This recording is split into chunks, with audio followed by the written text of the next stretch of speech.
बाकी ਜਿਹੜੇ ਗਦੂਦਾਂ ਵਾਸਤੇ ਪੁੱਛਦੇ ਸੀਗੇ ਉਹ ਪਖੜਾ ਤੇ ਇਟਸਿਟ ਇਹ ਬਰਾਬਰ ਲੈਣੀ ਆ ਜੀ ਤੇ ਦੋਏ ਮਿਕਸ ਕਰਕੇ ਇੱਕ ਚਮਚੇ ਦਾ ਚਾਹ ਜੀ ਬਣਾ ਕੇ ਤੁਸੀਂ ਉਹ ਪੀ ਸਕਦੇ ਹੈਗੇ। ਫਿਰ ਇਹਦੇ ਬਾਅਦ ਤੁਸੀਂ ਜਿਹੜੀ ਪੀਲੀ ਹਾੜਾਂ ਹੁੰਦੀਆਂ ਪੀਲੀ ਹਾੜ ਉਹ ਤੁਸੀਂ ਇੱਕ ਚਮਚਾ ਸਵੇਰ ਨੂੰ ਇੱਕ ਚਮਚਾ ਸ਼ਾਮ ਨੂੰ ਚਾਹੇ ਪਾਣੀ ਨਾਲ ਲੈ ਲਓ ਚਾਹੇ ਕੋਸੇ ਦੁੱਧ ਨਾਲ ਲੈ ਲਓ ਉਹ ਠੀਕ ਰਹੂਗਾ। ਫਿਰ ਮਲੱਠੀ ਇਹਦੇ ਵਿੱਚ ਵਾ ਚੰਗੀ ਰਹਿੰਦੀ ਹੈਗੀ ਜੀ ਅੱਧਾ ਚਮਚਾ ਤੁਸੀਂ ਮਲੱਠੀ ਦਾ ਖਾ ਸਕਦੇ ਹੈਗੇ ਜਾਂ ਫਿਰ ਤੁਸੀਂ ਲੈ ਸਕਦੇ ਹੈਗੇ ਇਹਦੇ ਵਾਸਤੇ ਕਲਮੀ ਸ਼ੋਰਾ ਜੌਂ ਖਾਰ ਸੁੰਡ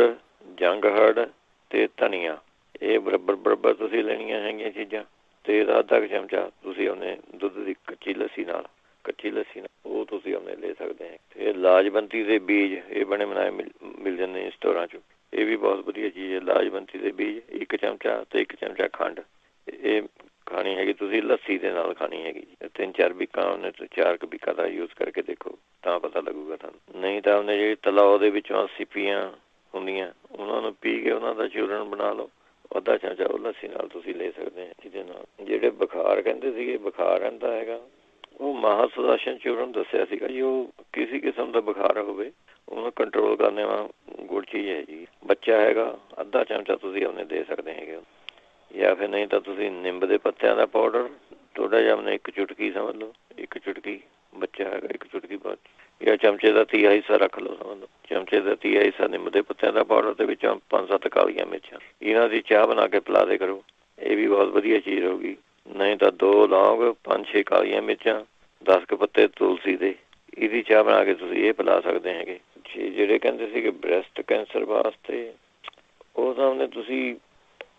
ਕੁਆਰ ਦੇ ਗੁੱਦੇ ਜੇ ਤਾਂ ਉਹਨਾਂ ਨੇ ਕਰਾ ਲਿਆ ਪਤਾ ਨਹੀਂ ਕਹਿੰਦੇ ਸੀਗੇ ਵੀ ਉਹ ਮੈਂ ਦੱਸ ਦਿੰਦਾ ਜਿਹਦੇ ਜੇ ਤੁਹਾਨੂੰ ਪਤਾ ਲੱਗਦਾ ਮੇਰੇ ਬ੍ਰੈਸਟ ਕੈਂਸਰ ਗੱਠਾਂ ਜਿਹੀਆਂ ਲੱਗ ਗਈਆਂ ਪੈਣ ਇਹਦੇ ਵਿੱਚ ਬ੍ਰੈਸਟ 'ਚ ਤਾਂ ਤੁਸੀਂ ਕੁਆਰ ਦੇ ਗੁੱਦੇ ਦੇ ਵਿੱਚ ਥੋੜ੍ਹੀ ਜਿਹੀ ਹਲਦੀ ਮਿਲਾਉਣੀ ਹੈਗੀ ਤੇ ਥੋੜ੍ਹਾ ਜਿਹਾ ਜੀਰਾ ਭੁੰਨਿਆ ਮਿਲਾਉਣਾ ਹੈਗਾ ਤੇ ਇੱਕ ਗੈਂਦੇ ਦਾ ਫੁੱਲ ਇਹਦੀ ਮਤਲਬ ਜੀ ਬਣਾ ਲਓ ਉਹ ਤੁਸੀਂ ਲਗਾਓ ਇਹਦੇ ਨਾਲ ਵੀ ਉਹਨੇ ਇੱਥੇ ਅਜਮਾਇਆ ਵਾ ਨੁਕਸਾ ਇਹ ਠੀਕ ਹੋ ਗਿਆ ਸੀਗਾ ਇੱਥੇ ਬ੍ਰੈਸਟ ਉਹਦੇ ਗਟੋਲੀਆਂ ਇਹ ਪੈ ਗਈਆਂ ਸੀਗੀਆਂ ਦੋ ਇਹ ਉਹਨੇ 2 ਬੀਕਾਂ ਲਗਾਈ ਉਹਨੇ ਠੀਕ ਹੋ ਗਈ ਸੀਗੀ ਜੀ ਉਹਨੇ। ਜਾਂ ਫਿਰ ਤੁਸੀਂ ਅਨਾਰ ਦੇ ਪੱਤੇ ਜਿਹੜੇ ਹੁੰਦੇ ਅਨਾਰ ਦੇ ਤਖਤ ਦੇ ਪੱਤੇ ਉਹਦੇ ਵਿੱਚੋਂ ਜੀਰਾ ਘੋਟ ਕੇ ਉਹਦਾ ਪੇਸਟ ਜਿਹਾ ਬਣਾ ਕੇ ਉਹ ਤੁਸੀਂ ਆਪਣੇ ਲਗਾ ਸਕਦੇ ਹੈਗੇ ਇਹਦੇ ਵਿੱਚ। ਜਿਹੜੇ ਕਹਿੰਦੇ ਲਕੋਰੀਆ ਪੁੱਛਦੇ ਸੀਗੇ ਉਹ ਕੁੜੀ